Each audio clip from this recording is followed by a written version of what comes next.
기도드립니다. 이 시간 눈을 감고 영적인 주님의 소리를 들으십시다. 주님의 세미한 음성 듣는 이 시간 되어지기를 원합니다. 우리의 더러운 것들, 마음을 막고 있는 것들, 수많은 인생의 죄악된 찌꺼기들 하나님이 다 씻어 주시옵소서. 세미한 주의 음성을 듣기를 원합니다.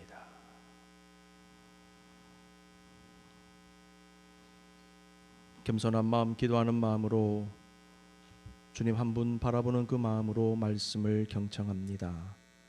성령님 이 시간 다스려 주시고 주님 아니면 말씀 전할 수 없는 너무나 부족한 종을 지금 이 시간도 인도하시고 조명하시고 은혜를 베풀어 주시옵소서. 예수님의 이름으로 기도드립니다. 아멘. 작자를 잘 알 수 없는 다음과 같은 말이 있어서 소개합니다. 가난 중에 가장 큰 가난은 믿음 없는 가난이요, 사랑 없는 가난이며 봉사 없는 가난이다. 아무리 돈이 많아도 위에 세 가지가 없다면 가난한 사람이고, 비록 물질이 없어 가난하더라도 그에게 믿음이 있고 사랑이 있고 봉사의 실천이 있다면 그는 진정으로 부요한 사람일 것입니다. 예수님께서 두 번째로 계시의 말씀을 전하신 서머나 교회는 세상적으로는 가난했지만은 영적으로는 부요한 교회였습니다. 서머나 교회는 빌라델비아 교회와 함께 책망은 듣지 않고 칭찬만 들은 교회였다는 사실을 기억하십시다. 우리는 서머나 교회가 불꽃 같은 눈으로 지켜보시는 주님께 책망을 받지 않았을 정도로 훌륭한 신앙과 삶의 모습을 가졌음에 주목해야 됩니다. 다시 한번 우리 소아시아 7교회의 지도를 한번 보시고요, 위치 한번 확인해 보시기 바랍니다. 에베소, 그 다음에 위에 서머나 교회죠. 에베소로부터 북쪽으로 한 56km 정도 떨어진 항구 도시입니다. 항구 도시니까 상업이 발달했겠죠, 무역이 발달했겠죠. 굉장히 부유한 도시였다고 하네요.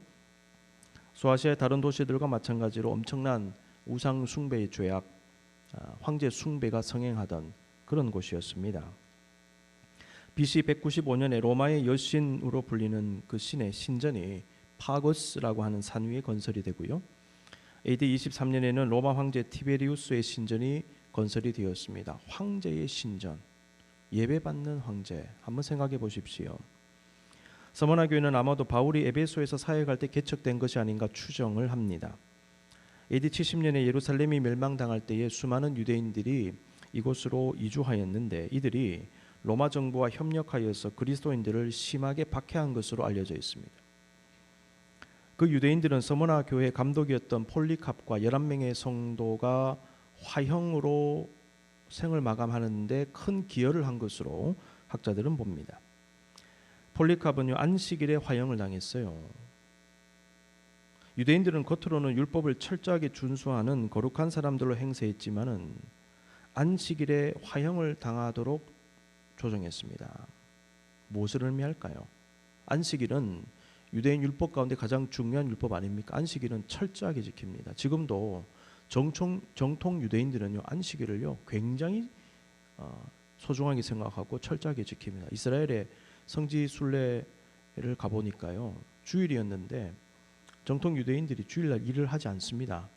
그러니까 이방인들 다 고용해가지고 호텔에서 일시키고 심지어 엘리베이터 시스템도요 자동으로 되도록 다 바꿔놨어요. 그것도 일로 간주하기 때문에 그 정도로 철저합니다. 그런데 이 유대인들이 안식일에 화형을 시켰습니다. 폴리캅을. 그러니까 겉으로는 율법을 잘 지키는 척하면서 유대인인 척하는데 실제로는 자신들이 그렇게 소중하게 생각했던 율법, 안식일 율법조차 지키지 않았다는 것이죠. 그래서 예수님께서는 9절에서 이렇게 말씀하셨습니다. 자칭 유대인이라 하는 자들의 비방도 알거니와, 그들은 자칭 유대인이라고 한다. 가짜 유대인들이라는 것입니다. 실상 유대인이 아니요 사탄의 회당이라. 회당은 시나고그입니다. 시나고그, 회당은 유대인들에게 생명 같은 곳이 아닙니까? 근데 그 유대인의 회당을요 예수님이 뭐라고 하셨느냐? 사탄의 회당이라고 얘기하셨어요. 강력한 말씀이에요. 서머나는 로마 정부와 유대인들의 핍박을 동시에 받았습니다. 오늘 본문에 기록된 서머나 교회를 향한 예수님 말씀은 당시 그 교회가 처해 있던 상황을 토대로 해서 읽고 묵상해야 됩니다. 그래서 제가 짧게나마 배경에 대해서 계속 말씀드리는 이유가 배경을 알고 본문을 읽을 때 본문을 좀 더 정확하게 이해할 수 있습니다. 서머나 교회는 힘든 삶의 여건 속에서도 책망을 들을 수 있는 잘못을 저지르지 않고 최선을 다해 순결한 신앙을 지킨 교회였습니다. 자, 어떤 칭찬을 들었는지 보겠습니다. 첫 번째 칭찬의 말씀 9절, 내가 내 환난과 궁핍을 알거니와 실상은 네가 부요한 자니라. 환난으로 번역된 헬라어 슬립신이라는 단어는 압박받다, 박해받다라는 뜻의 슬리보라는 동사에서 나왔는데 오늘 본문에서는 신앙으로 인한 박해를 의미합니다. 궁핍으로 번역된 헬라어 프토케이안이라는 단어는 물질적 궁핍을 의미합니다. 당시 서머나 교회는 황제 숭배를 거부하며 핍박을 받는 과정에서 성도들이 경제적인 어려움을 당한 것으로 보여집니다. 예수 잘 믿는데 왜 경제적으로 어려울까요? 무슨 이유 때문일까요? 우리가 그 당시 사회적 상황을 한번 추정해 볼 수 있겠는데요. 그 당시 그 지역에서 성행하던 우상 숭배와 함께 황제 숭배에 동참해야 되는 사회적 구조가 있었을 것입니다. 그런데 그것을 거부하니까 상업 연합체나 직장에서 혹은 인간관계에서 불이익을 받았을 겁니다. 소위 말해서 조합이라고 하는 것이 있지 않습니까? 같은 직종에 있는, 같은 비즈니스에 있는 사람들끼리 모여서 조합을 만들고 조합이 같이 활동하면서 이익을 추구하는데 만약에 그 조합이 같이 움직이는 대로 가지 않게 되면요, 왕따를 당하겠죠. 그 조합이 잘 운영돼서 정부에도 잘 보이고 황제 숭배도 잘 하고 해서 어떤 이익을 얻어서 분배하고 같이 유익을 누리는데 나는 황제 숭배 못하겠다, 나는 우상 숭배 못하겠다 떨어져 나오면 그래, 네 알아서 잘 해봐라. 그래서 그 조합에 있는 사람들이 받는 유익을 다 받지 못하게 된다는 것이지요. 자, 이렇게 해서 경제적인 어려움을 경험한 것 같습니다. 여러분, 이와 같은 현실은요, 지금 우리에게도 그대로 일어날 수 있습니다. 저와 여러분이 세상적으로 속해 있는 소사이어티가 있을 겁니다. 그룹들이 있을 거예요. 비즈니스 하시는 분들 연합체가 있죠. 근데 가끔씩 신앙과 조금 컨플릭을 경험할 수 있는 일들이 가끔씩 있을 겁니다. 모임 시간이 겹친다든지. 그렇죠. 현실적인 문제 아닙니까? 여러분 잘 생각하십시오. 서머나 교회의 성도들이 가졌던 갈등과 고민과 지금 우리가 형태는 좀 다르지만은요, 비슷한 고민을 가지고 있습니다. 여기에서 신앙적 결단을 요구할 겁니다. 하나님께서 내가 무엇을 선택할 것이냐, 하나님을 선택할 것이냐, 사람을 선택할 것이냐, 돈을 선택할 것이냐, 무엇을 선택할 것인가. 내가 여기서 빠져나오면 왕따 당하는데, 내가 사회생활 하기 어려운데 어떻게 할까? 여러분 신앙적 고민입니다. 서머나 교인들의 고민은요, 우리의 고민인 것이냐. 그래서 우리가 지금도 말씀을 붙잡고 읽어야 되는 것이죠. 그 당시 서머나 교인들이요, 심각한 경제적인 어려움을 겪었던 것 같아요. 지금 이스라엘에서도 제가 말씀을 좀 들으니까 이스라엘 내에 예수님을 믿는 유대인들이 있지 않습니까? 뭐라고 얘기합니까? 메시아닉 주즈라고 그럽니다. 제가 이 커네티컷에서도 메시아닉 주를 만난 적이 있어요. 자기들끼리 예배 드린다고 하더라고요. 자기 예수 믿는다 말이죠. 근데 이스라엘에서는 자기 정체를 밝히면요, 불이익을 당합니다. 회사에서도 왕따를 당합니다. 경제적인 어려움이 찾아옵니다. 그래서 신분을 노출하지 않는다고 하네요. 선교사님 말씀에 따르면은 메시아닉 주가 꽤 되는데 잘 드러내지 않는다라고 얘기합니다. 서머나 교회의 교인들 더 심각한 문제가 있었을 것입니다. 그런데 예수님은 그들에게 놀라운 위로의 말씀을 주시는 것입니다. 실상은 네가 부요한 자다. 실상은 이라고 번역된 이 표현을 원문으로 보니까 but입니다. but 그러나 이걸 실상은이라고 의역을 한 것이지요.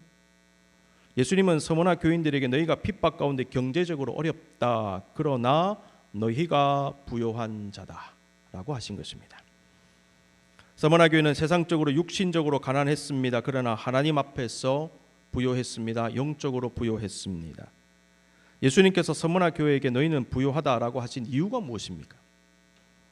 서머나 교회는 세상적인 것과는 차원이 다른 영적인 부함을 가졌기 때문입니다. 진정한 부함을 가졌기 때문입니다. 세상 사람들은 이 땅에 물질 많이 가지고 있으면 부자라고 얘기하죠. 그런데 주님은 그것을 보고 부하다고 여기지 않으시고 영적인 부요를 진정한 부요로 여기십니다. 서머나 교회는 금세 사라질 물질은 좀 부족했을지 모릅니다. 그러나 주 예수 그리스도를 믿고 영생 얻고 천국 소유하며 영원한 복락을 누릴 자들이었기 때문에 그들이 진정한 부요자였습니다. 주님은 언제나 우리의 눈을 이 땅에서 하늘로 옮기십니다. 우리의 관심을 순간이 아니라 영원에 두게 하십니다.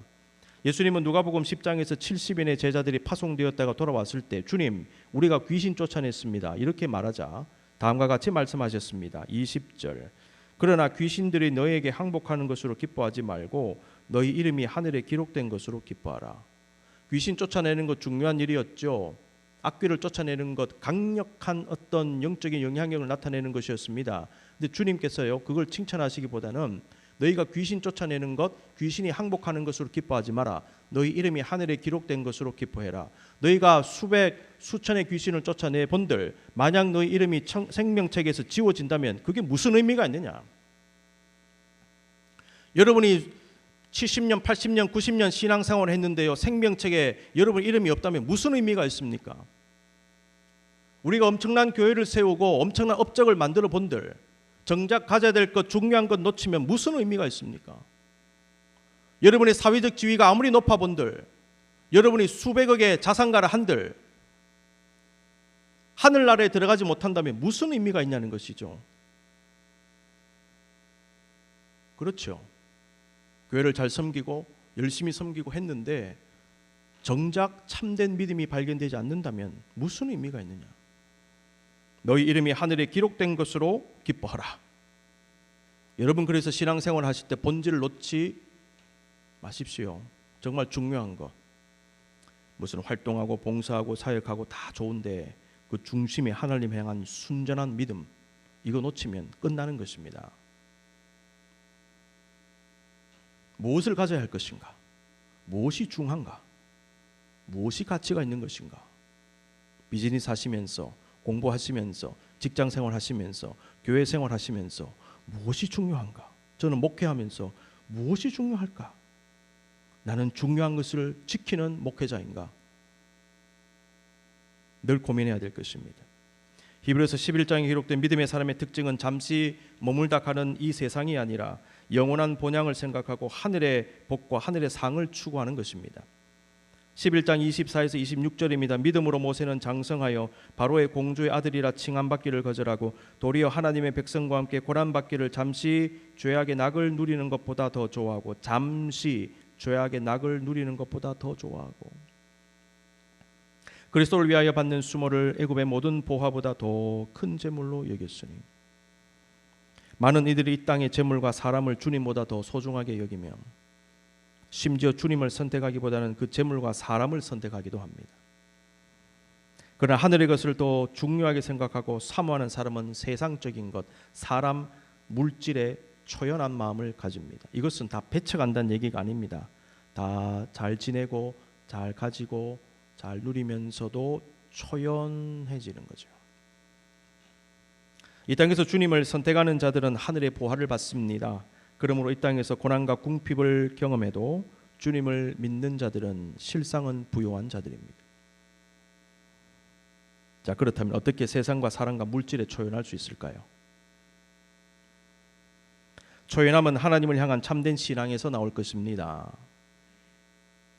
주를 향한 참된 신앙은 주님을 온전히 의지하고 두려워하는 것입니다. 그러니 이 땅의 것에 의지하고 매달리지 않게 되는 것입니다.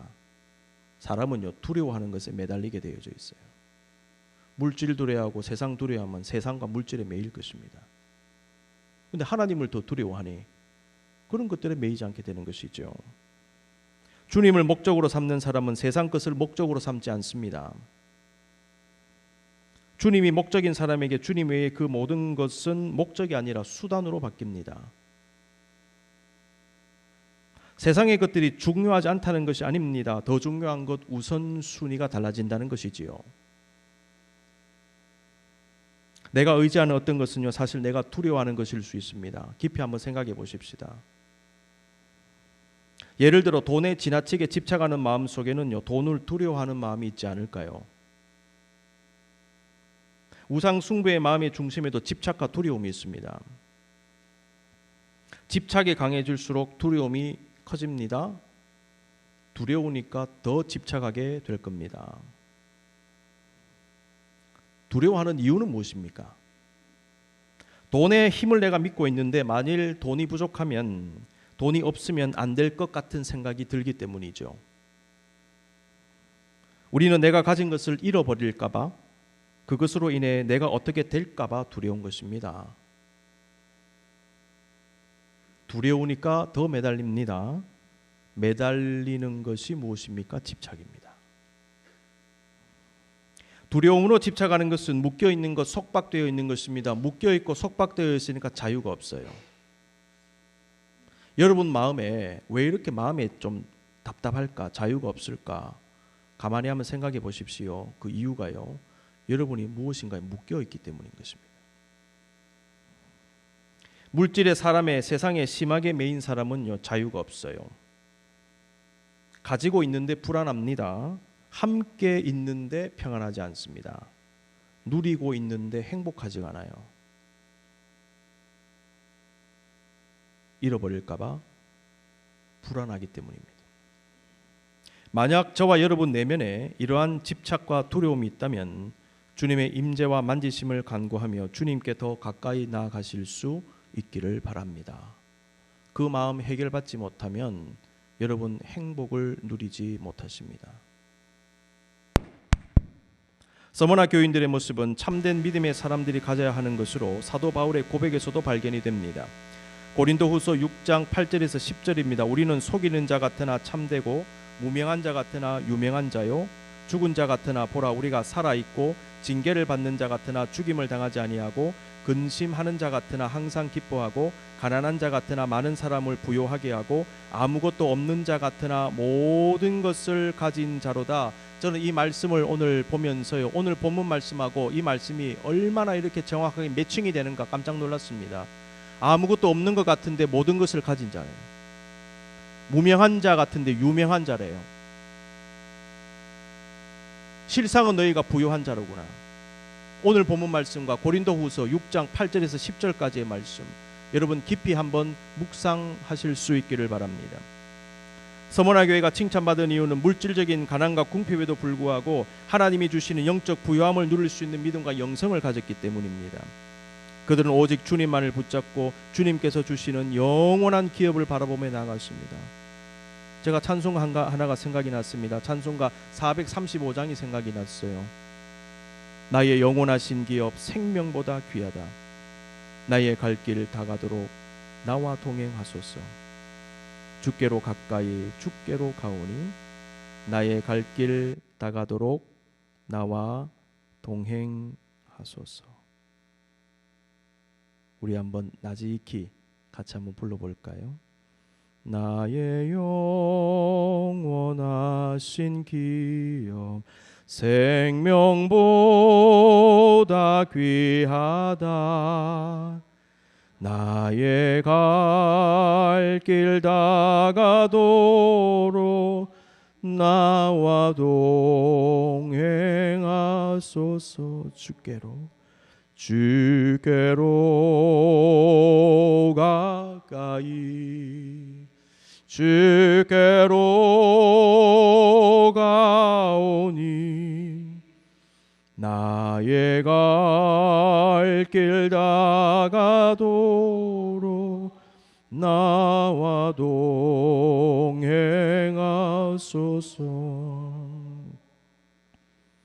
여러분 진정한 주님 주시는 기업을 바라보실 수 있기를 바랍니다. 그리하여 참된 부요자로 살아가실 수 있기를 바랍니다. 주님은 칭찬하신 다음에 어떤 당부의 말씀도 주셨는데요, 그 말씀 보겠습니다. 10절입니다.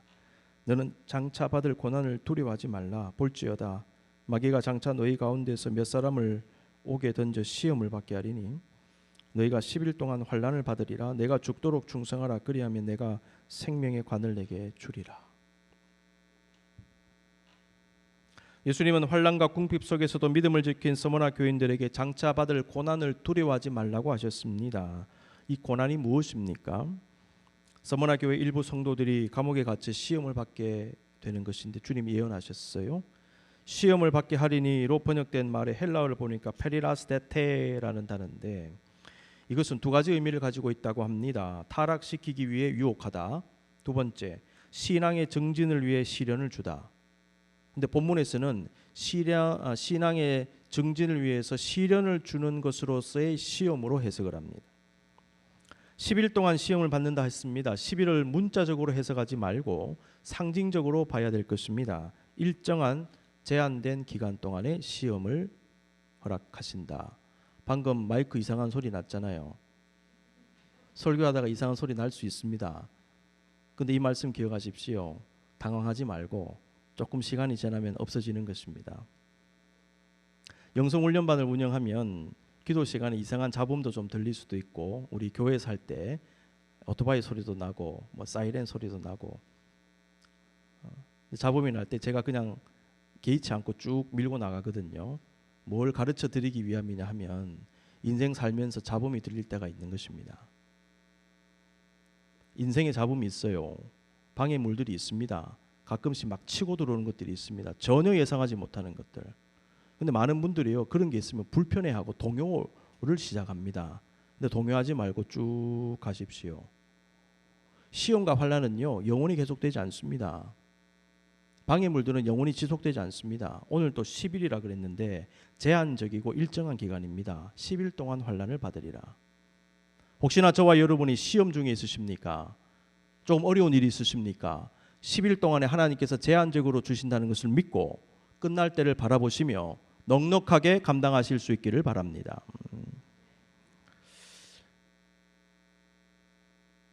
여러분, 시험과 환난에 자유로운 성도는 이 자리에 아무도 없습니다. 저와 여러분이요, 순간순간 유혹을 당합니다. 그리고 시련을 당할 수도 있어요. 갑자기 병이 발견될 수도 있고요, 어려움이 일어날 수도 있습니다. 이 두 가지 것들, 이 두 가지 시험을 여러분 잘 감당하셔야 되는데 주님께서는요, 잘 대처해라 라고 말씀하시죠. 주기도문에 나옵니다. 시험에 들게 하지 마시옵고 다만 악에서 구하시옵소서. 주기도문의 내용 굉장히 중요합니다. 시험에 빠지지 않기 위해 기도하십시오. 주님은 깨어 기도하라 하셨습니다. 두 번째, 행여나 어려움이 있다면 악에서 구해달라고 기도하라. 여러분, 시험은요, 예고 없이 찾아오거든요. 아차 하는 순간에 걸리는 것입니다. 그러므로 성도가 영적으로 깨어있고 기도하지 않으면 시험에 걸릴 수도 있다라는 사실 기억하실 수 있기를 바랍니다. 시련으로서의 시험에 들었다면 서머나 교회에게 주신 말씀을 기억하십시다. 너는 장차 받을 고난을 두려워하지 말라. 시험을 두려워하지 말라 하셨습니다. 믿음의 사람은 세상과 물질과 사람을 두려워해서는 안 됩니다. 근데 많은 사람들이 저를 포함해서 세상이 두렵고 사람이 두렵고 물질을 두려워합니다. 권력을 두려워합니다. 우리가 두려워할 필요가 없는 이유는, 두려워해서는 안 되는 이유는 그 모든 것 위에 주님이 계시기 때문인 것입니다. 주님이 나의 물질도 주장하시고 사람도 주장하시고 세상도 주장하세요. 우리는 마땅히 두려워해야 할 자를 두려워해야 됩니다. 누가복음 12장 5절 말씀 같이 읽겠습니다. 시작. 마땅히 두려워할 자를 내가 너에게 보내리니.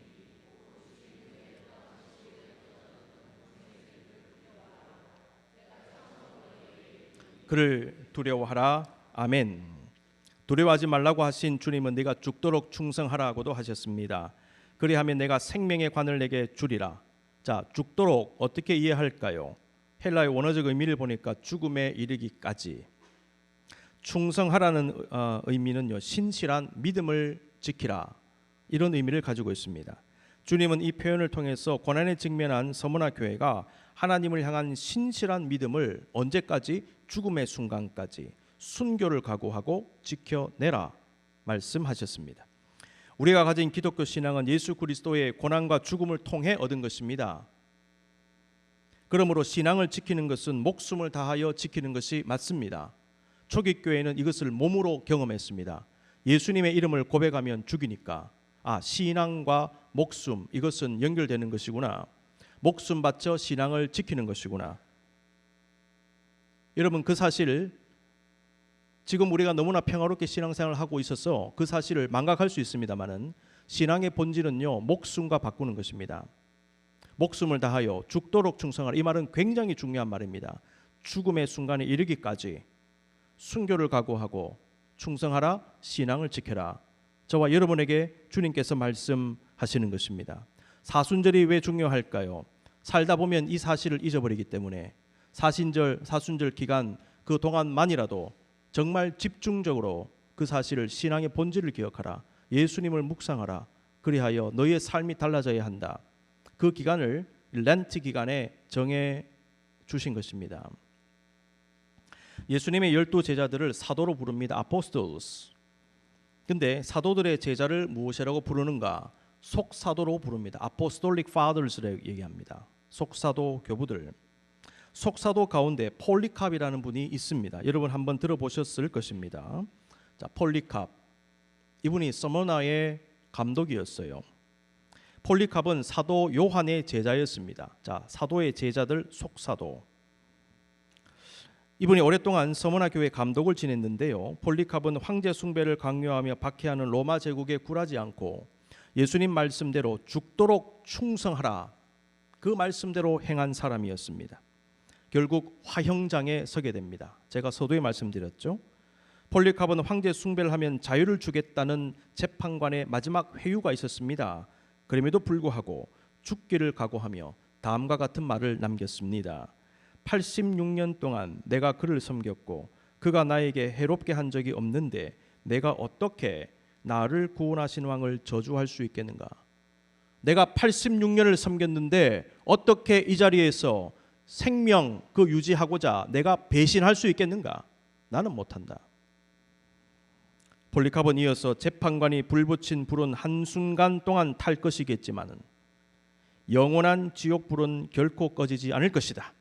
나는 순간적으로 타다 없어지는 이 불을 두려워하지 않고 영원히 불타는 지옥불을 두려워한다. 너는 굳이 얘기하자면 예수 안 믿으면 너는 영원한 지옥불에 떨어질 것이다. 나는 그 불에 떨어지지 않는다. 나는 순간적인 타는 이 불을 감내하겠다. 이게 폴리캅의 신앙이었습니다. 누구를 두려워했습니까? 세상을 두려워했습니까? 물질을 두려워했습니까? 사람을 두려워했습니까? 아닙니다. 폴리캅은요, 하나님을 두려워한 거예요. 그리스의 스토아학파 철학자였던 에픽테토스라는 분이 있습니다. 이분이 다음과 같은 말을 남겼습니다. 두려운 것은 죽음이나 고난이 아니라 고난과 죽음에 대한 공포다. 험한 세상 살아가는 우리를 가장 위협하는 것이 무엇이라고 생각하십니까? 질병입니까? 사고입니까? 실패입니까? 궁핍입니까? 고난입니까? 그 외 각종 어려움들입니까? 물론 어렵습니다. 우리를 위협합니다. 그런데 여러분 깊이 생각해 보면요, 정말 우리를 위협하는 것은 그것들이 주는 두려움입니다. 질병이 우리에게 주는 두려움이 있어요. 사고에 대한 두려움이 있습니다. 그래서 일어나지 않은 사고에 대해서 두려움을 가져요. 그리고 두려움은 증폭됩니다.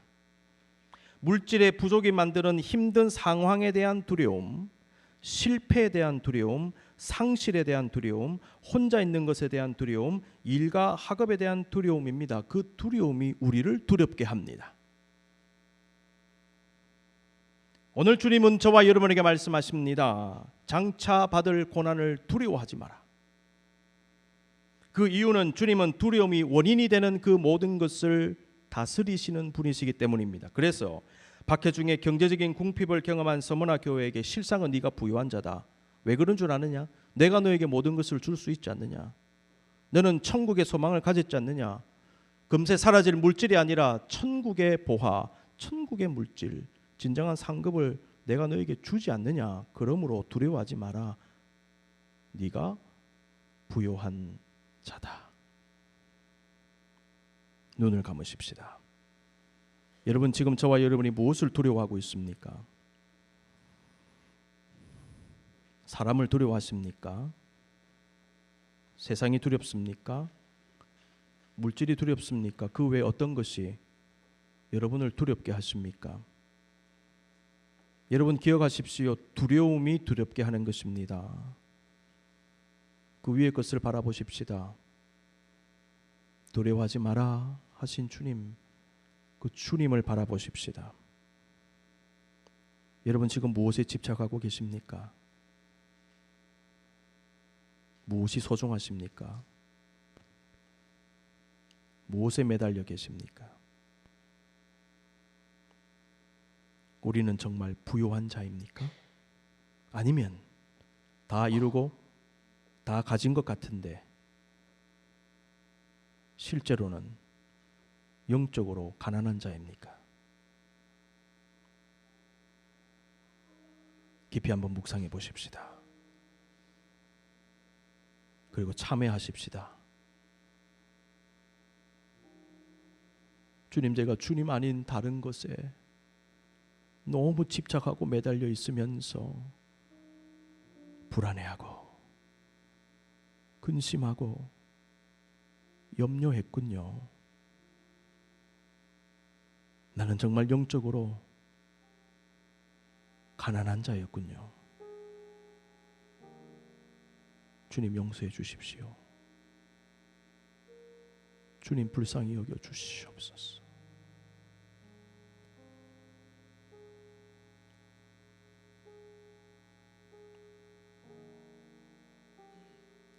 아버지,